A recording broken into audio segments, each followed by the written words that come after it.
আল্লাহ যদি বাঁচায় আগামী দিন চলে যাব যেখানে আমি আসছি আমার মেয়ের বাসায়, তার মালিকের ছাদে, বাসার মালিকের ছাদে একটা মালটা গাছ। দেখেন কত সুন্দর হয়ে মালটা গাছ ধরে আছে। তো হ্যালো, আসসালামু আলাইকুম। আপনারা ভালো আছেন? আমিও ভালো আছি। দেখেন আমার গাছটাতে মালটা হয় নাই, তবে এত মোটা না, আর একটু ছোট হবে হয়তো, আল্লাহ যদি বাঁচাই রাখে আর কি। তো দেখে ভালো লাগলো, তাই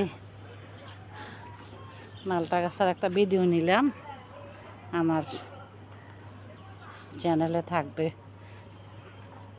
এই দেখেন অনেক মালটা, অনেক ভালো লাগছে দেখে। আর এখানে একটা কামরাঙা গাছও আছে, যে এটারও বয়স হয়েছে মনে হয়, যে একটু একটু কামরাঙা আসছে।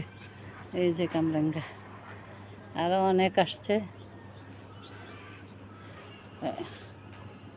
অনেক সুন্দর কামরাঙা গাছটা।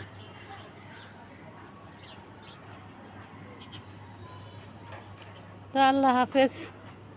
ভালো লাগলে লাইক কমেন্ট সাবস্ক্রাইব করবেন। এই পর্যন্ত।